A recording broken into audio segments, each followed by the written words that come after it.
Have you noticed how proud we feel when we say we are busy? How are you? Busy. What's up these days? Well, busy. Hey, let's meet up someday. Well, I'm sorry, I'm busy. And somehow this feels like an achievement. Being busy today is not just a schedule, it's a personality trait, it's a status symbol. But I have been thinking about it and I ask, why do we romanticize being busy so much? Somewhere along the way, being exhausted became impressive. It's like a proof that we are moving. Sleeping late, productive. Not taking rests, dedicated. And always working, ambitious. It's this constant state of doing, planning, moving, and improving. But if you're not tired, you're not doing something important, it means you are not doing enough. Hustle culture teaches us that if we rest, we'll fall behind. If we take breaks, that's laziness. Breaks are dangerous. So we keep moving even when we are disconnected, we are drained, when we are moving so fast, and at some point we don't even know where we are running toward. You can be extremely busy and still feel empty. You can tick every box, finish every task, stay ahead, and still feel like something is missing. Because being busy and being fulfilled are not the same thing. If we look at our parents when they were our age, like roughly around 80s or 90s, they were busy too. They had more responsibilities at an early age, they worked long hours, and they were mostly under financial pressure as well. But their busy was different from our busy. Their busy had a structure, work was work and home was home. There were fewer layers to life, no personal branding, no constant upskilling after dinner, and definitely no invisible pressure to actually convert all your skills to income. Evenings felt slower, they still met their friends, visited relatives, sat outside and talked. There was stress, of course, but there was also rhythm. Today, rhythm feels very different. Work doesn't end after 6 p.m., it lives in your phone, your mind, your ambition, and it's just not about survival anymore. Now, most people don't just work one job. Alongside a job, there's a side hustle, maybe freelance, maybe build a startup idea, create content, invest, and upskill. Even when the job is stable, even when the salary is decent, even when the life is relatively comfortable. Because a lot of us are not even hustling purely from desperation.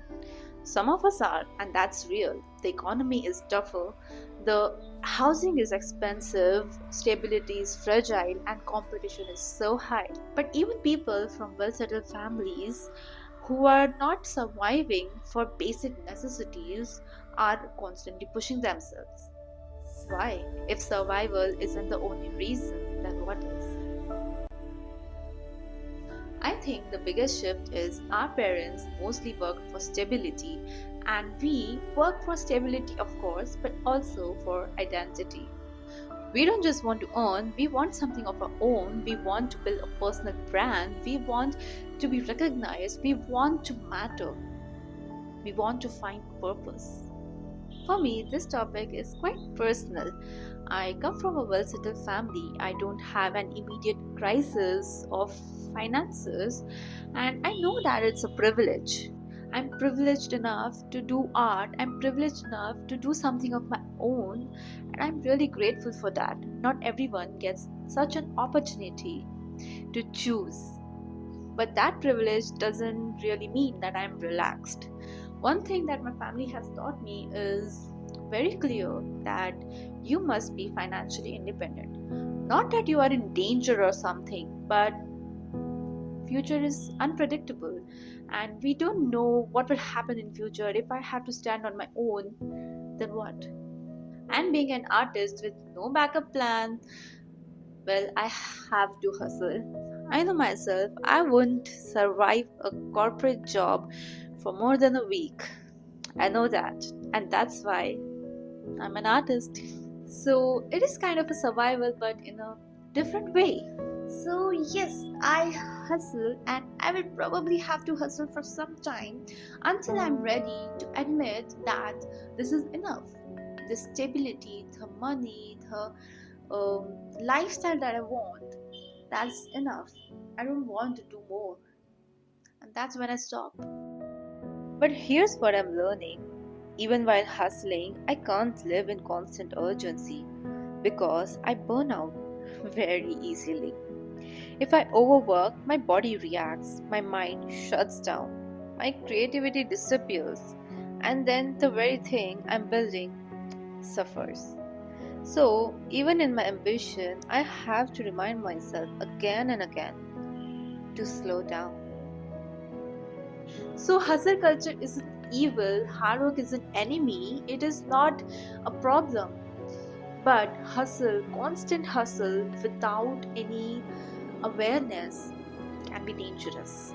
I'm not trying to say that good ambition, I'm not trying to say that romanticize doing nothing. You want to build, build.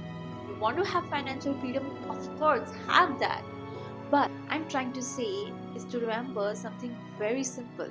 If I'm too busy to sit down with a cup of warm tea, go out with friends, play and laugh without constantly checking my phone, spend some quality time with family, then what am I even building? If success costs joy entirely, is it really success? For me, the real goal is hustle with intention. We should be taking rest without guilt. Take a day off, do nothing, that's fine.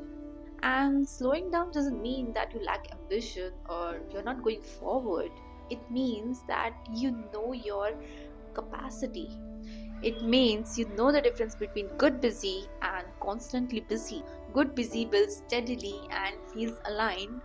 Constantly busy feels anxious. And I'm still learning to be honest every day, every week. I also hustle. I constantly get this burnout, and I have to remind myself again and again to slow down, to take rest. It's okay. Your life is happening now and not after you make it. In the end, I just want to say that don't lose yourself while you're building something of your own, especially if you're privileged.